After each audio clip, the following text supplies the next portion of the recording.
Ça y est, il l'a dit, Nicolas Sarkozy est bien candidat à sa propre succession à la présidence de la République française. Le suspense, qui n'en était plus un depuis longtemps, a pris fin hier soir en direct sur le plateau de TF1. Une communication savamment orchestrée. Sarkozy promet une France forte, c'est son slogan. Déclaration et réaction avec Pierre Marlet.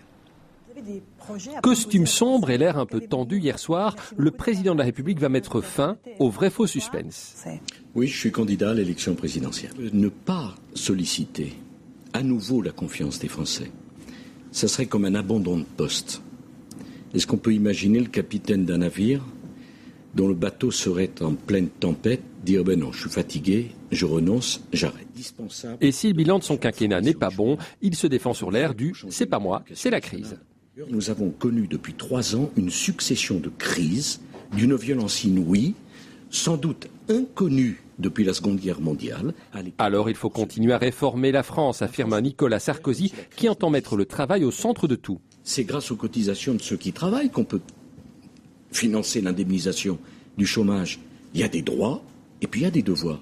Et je me suis dit qu'il y avait une idée centrale dans les engagements que je prends pour mon 2e quinquennat, s'ils me font confiance. C'est redonner la parole au peuple français par le référendum. Ça sera une façon pour le peuple de France d'être comptable des engagements que je vais prendre.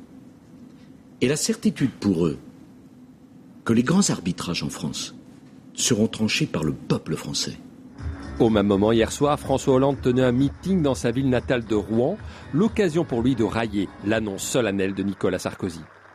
Vous connaissez la nouvelle du jour? Peut-être n'est-elle pas venue jusqu'à vous.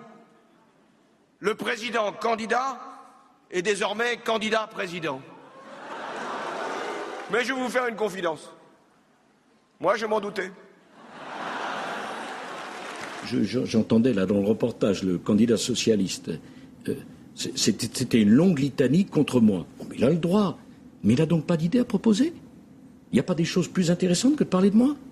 Il va faire demain ce qu'il n'a pas réussi à faire hier, alors que sous son mandat, le chômage a explosé, que le pouvoir d'achat s'est effondré. Lorsqu'un capitaine a mené le bateau où la France est aujourd'hui, c'est-à-dire sur les récifs, on a une idée, c'est qu'il faut changer le capitaine.